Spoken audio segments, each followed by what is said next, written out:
পাহাড়ে ভয়াবহ বিপর্যয়। রাতভর প্রবল বৃষ্টি যেন গোটা উত্তরবঙ্গকে নাড়িয়ে দিয়েছে। দার্জিলিং, কালিম্পং থেকে সিকিম সর্বত্র ভূমিধস, নদীর জল উপচে পড়ছে, ভেঙে গেছে সেতু, থমকে গেছে যোগাযোগ। যেখানে গতকালও ঘুরে বেড়াচ্ছিলেন পর্যটকেরা, আজ সেখানে চলছে উদ্ধার কাজ আর নিঃশ্বাসরুদ্ধ অপেক্ষা। প্রবল বৃষ্টিতে পাহাড় আজ যেন শ্বাস নিচ্ছে কাদার ভেতর দিয়ে। দেখুন, ভিডিওটি ভালো লাগলে লাইক দিন, আমাদের চ্যানেলটি সাবস্ক্রাইব করুন, আর দেরি না করে বন্ধুদের সঙ্গে বেশি করে শেয়ার করুন। রাতভর বৃষ্টিতে দার্জিলিং ও কালিম্পং সম্পূর্ণ বিপর্যস্ত। ধসে পড়েছে একাধিক এলাকা, ভেঙে পড়েছে সেতু, বিচ্ছিন্ন হয়ে গেছে যোগাযোগ। সিকিম ও কালিম্পংয়ের রাস্তা বন্ধ, আটকে পড়েছেন বহু পর্যটক। চলছে উদ্ধার কাজ, কিন্তু প্রবল বৃষ্টি তাতে বাধা সৃষ্টি করছে। দার্জিলিংয়ের মিরিক অঞ্চলে ভেঙে পড়েছে লোহার সেতু, যার ফলে মিরিক ও দুধিয়ার মধ্যের রাস্তাটি সম্পূর্ণ বন্ধ। এই সেতুটি ভেঙে পড়ার সঙ্গে সঙ্গেই শিলিগুড়ি থেকে মিরিকের যোগাযোগ একেবারে বিচ্ছিন্ন হয়ে যায়।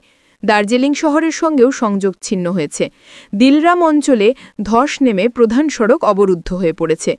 তিস্তা নদীর জল বেড়ে জাতীয় সড়কের ধার ছুঁয়ে ফেলেছে।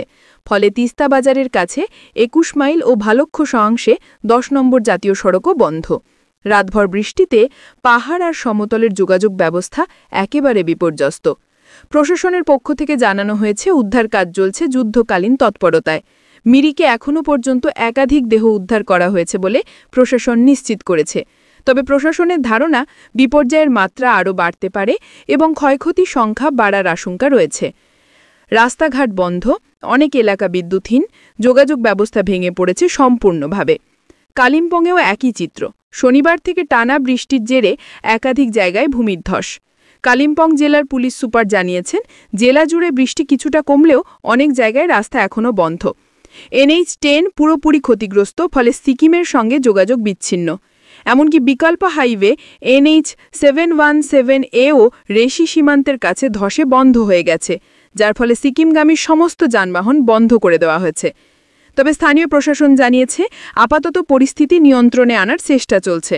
এখনও বড় কোনো ক্ষয়ক্ষতির খবর না থাকলেও সতর্কতা জারি রয়েছে। সব প্রশাসনিক ব্লক থেকে বিস্তারিত রিপোর্ট চাওয়া হয়েছে এবং বিপর্যয় মোকাবিলা দল ও সিভিল ডিফেন্স ভলান্টিয়ারদের উচ্চ সতর্কতায় রাখা হয়েছে। প্রয়োজনে সরানো হবে মানুষকে নিরাপদ স্থানে, প্রস্তুত রাখা হয়েছে আশ্রয়কেন্দ্র। এদিকে বৃষ্টি শুধু পাহাড়েই নয়, সমতলেও তীব্র প্রভাব ফেলছে। পশ্চিমবঙ্গের বীরভূম, পুরুলিয়া, ঝাড়গ্রাম, বাঁকুড়া সহ একাধিক জেলায় বৃষ্টি শুরু হয়েছে শুক্রবার সকাল থেকে। ভারতীয় আবহাওয়া দপ্তর জানিয়েছে, বঙ্গোপসাগরে সৃষ্ট হওয়া গভীর নিম্নচাপের কারণে আগামী কয়েকদিন ভারী থেকে অতি ভারী বৃষ্টির সম্ভাবনা রয়েছে। ৬ অক্টোবর পর্যন্ত রাজ্যের বহু জেলায় ভারী বৃষ্টির সতর্কতা জারি রয়েছে। উড়িষ্যা ও পশ্চিমবঙ্গ মিলিয়ে জারি হয়েছে রেড অ্যালার্ট। প্রশাসনের পক্ষ থেকে সকলকে অনুরোধ করা হয়েছে, বিপজ্জনক বা পাহাড়ি রাস্তায় অপ্রয়োজনে যাতায়াত না করতে, নদীর ধারে বা নিচু এলাকায় না যেতে এবং যে কোনো সমস্যায় স্থানীয় প্রশাসনের সঙ্গে যোগাযোগ রাখতে।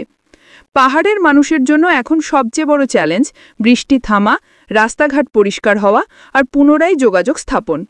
পর্যটনের মরশুমের মাঝখানেই এই প্রাকৃতিক বিপর্যয় পাহাড়ের অর্থনীতি ও জীবনে বড় প্রভাব ফেলতে চলেছে। সবশেষে বলি, প্রকৃতির সামনে আমরা সবাই ছোট, তবুও সচেতন থাকলেই ক্ষতি কমানো যায়। তাই সবাইকে অনুরোধ, এই খবরটি শেয়ার করুন, যাতে আরও মানুষ সতর্ক থাকতে পারে আর পাহাড়ের মানুষের পাশে দাঁড়াতে পারে।